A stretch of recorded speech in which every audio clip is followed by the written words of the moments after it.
So who we're going to hear from today is initially, and I'm just going to intro, just using slides for a moment, the three schools we're hearing from. For 10 or 15 minutes at a time, we're going to first hear from Jonathan Schmid, the Director of Innovation and Technology at the Meadowbrook School in Massachusetts. We're then going to hear from Jeff Snap and Ari Engelberg of Harvard Westlake. And then we're going to hear from Mark Garrison, the Chief Information Officer at Breck School in Minnesota. So with that said, I'm going to stop sharing and allow Jonathan Schmid. Jonathan, pop on screen here. Good to see you. Welcome. And thank you for sharing your expertise and talents with us today. And I will let you take it from here, Jonathan. Great. Thank you. So I'm Jonathan Schmid. I'm the Director of Innovation and Technology at Meadowbrook, and I'm also the school reopening coordinator. So I definitely know all the thoughts, the considerations, and the pressure that a lot of you have been under as you've been looking to reopening your schools. Today, I'll be talking a little bit about the technology side and how we've been thinking about technology empowering our reopening. So a little bit of context, Meadowbrook is a K-8 school in Weston, Massachusetts, about 15 miles west of Boston, and we are 325 students and 91 faculty and staff. So one thing we wanted to keep in mind when we were planning for our reopening is keeping our priorities and our principles at the forefront. So our priorities from the board and from our head have been first, health and safety and academic excellence, keeping that at the forefront in everything we do. And then some of the principles we've been using to achieve that have been here centered around human-centered design. How do we have our faculty and our community designing for the needs of each other? Creating a culture of continuous learning, always seeking to strive to get better. Building a culture of thriving faculty, helping faculty to grow and to meet the needs of our students. Building a community of belonging where everybody feels connected. And then this idea of high touch, of feeling that we're going above and beyond, going the extra mile for each other. And from the technology standpoint, I think about how do we use technology to support these principles? How can we use technology to help empower these goals? Technology can help us get things done more efficiently or more effectively, but we have to make sure that we know how we're using it and how we're pointing it. So when we look at reopening, our plan is to reopen in a high response level, which for us will be all students on campus, but with very strict and impactful program modifications. We'll be using strict cohort sizes and limiting the cohort mixing. We'll be using 6 feet of physical distancing, mask wearing by all, screening every day, a lot of the precautions that we've all been thinking about. But because of creative use of our space and staffing, and where the virus levels are in Massachusetts right now and where we hope they will be for the start of school, our plan is that we'll be able to open with every student on campus. So we've been thinking about how do we design for agility and resiliency? And one example we think about with this is how architects design for earthquake-proof buildings. And some of you in different parts of the country, maybe the West Coast or around the world, might be more familiar with earthquakes than we are here in Boston, although a few years ago we did have a tremor. But when architects are designing skyscrapers in these areas, they're able to take specific precautions to ensure that the buildings are going to be able to withstand these forces that are going to come their way. And one of the ways they do this is they build a flexible foundation. And we've been thinking about that idea of how do we build a flexible foundation for our school, for our community, despite when it feels like the earth is shaking under our feet in the pandemic. One way that we've done that this summer is we've really invested in professional development. And we had 4 days of professional development for all of our faculty, teaching faculty, on agile course design that was led through Expo Elevate, a group of a cooperative of schools all working to be more innovative in their practices. And we trained 6 distance learning coaches to be embedded with our faculty and help be a point person for faculty as they're designing in this totally unique way. We're also working on keying in on the specific needs that our community have and working with a group called Leadership in Design, using that design thinking, human-centered design framework to help us understand the needs that exist in our community. From a technology standpoint, we wanted to build a core learning suite and really define what are these tools that we're using. I'm sure every school has done the same. For us, in kindergarten through 3rd grade, we're using Padlet and Seesaw. In 4th grade through 8th grade, we're using Schoology as our LMS. For synchronous conferencing, we're using Zoom.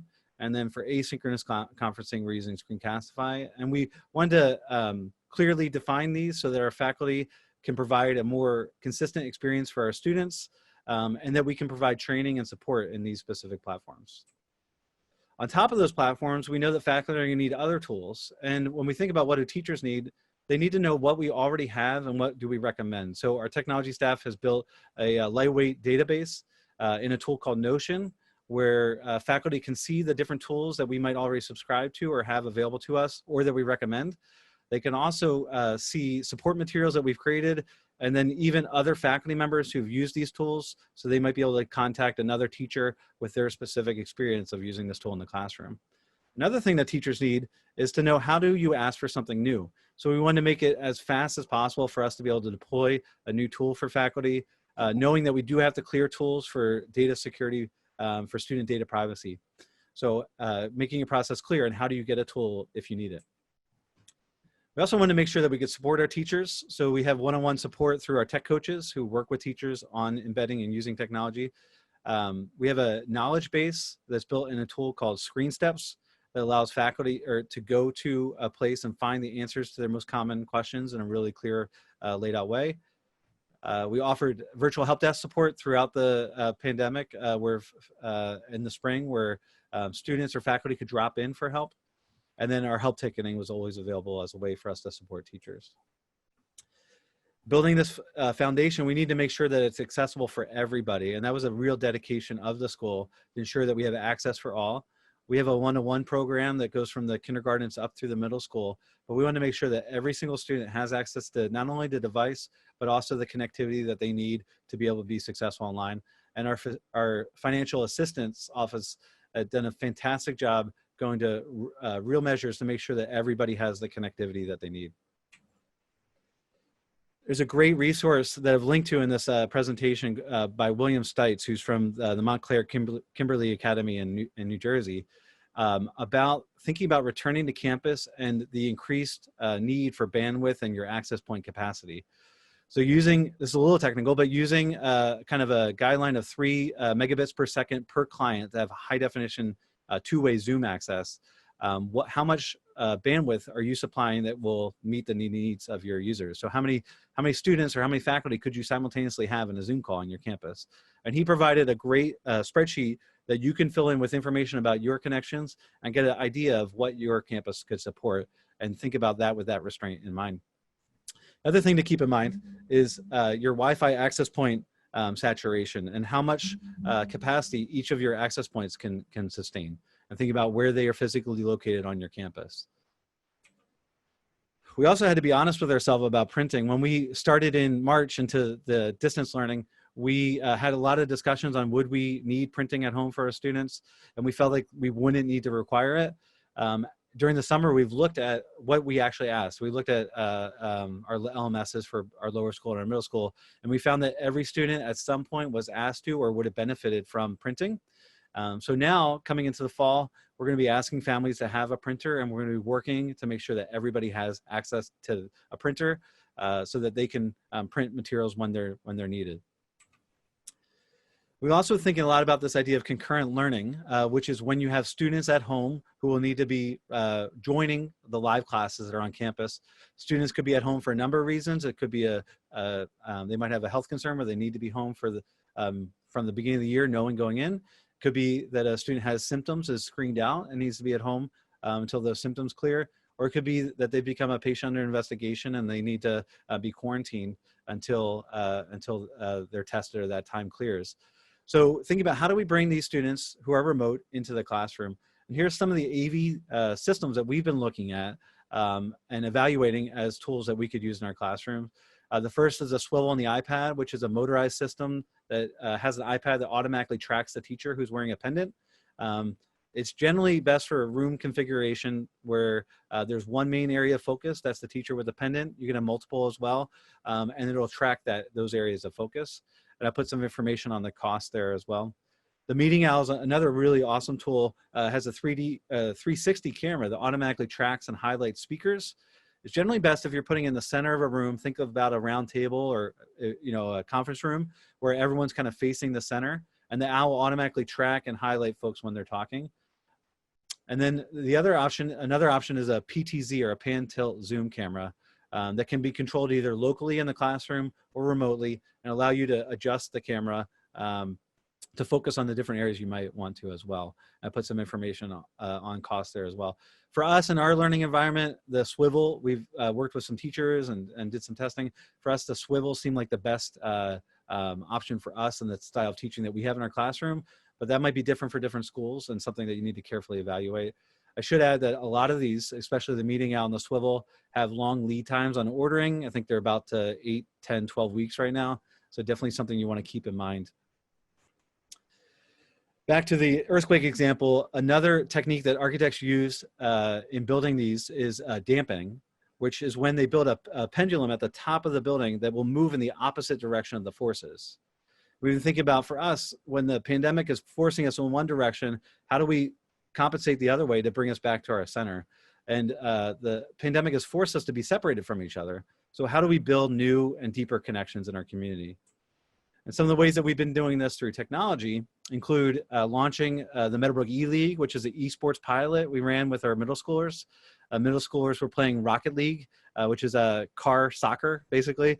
It gave the students a real center point to build new relationships and to kind of shine in a way that they couldn't before. So for some of our students in the E-League, that was one of the highlights of the spring for them, was the ability to connect and to work with students in this way. We also had, we were able to work with a local group called the Mass Face Shields to fabricate PPE for medical professionals. And our faculty, some of our faculty took our 3D printers home in their basement. You can see a little video of it here.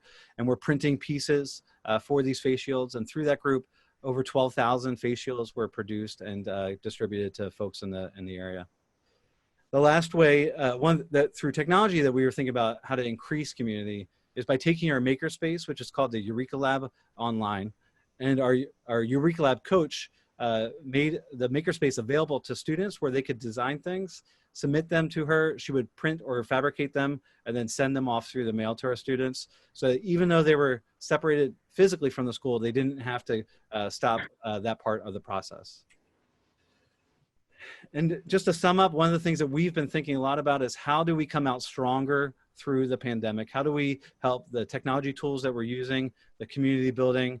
How do we help that become part of our practice, that after the pandemic passes and a vaccine is in place and our precautions can relax, that our teaching and what we offer to our students is better because of it? And with that, I will hand it over to Nat. Jonathan, thanks so much. That was incredibly helpful and thorough, and we really appreciate it.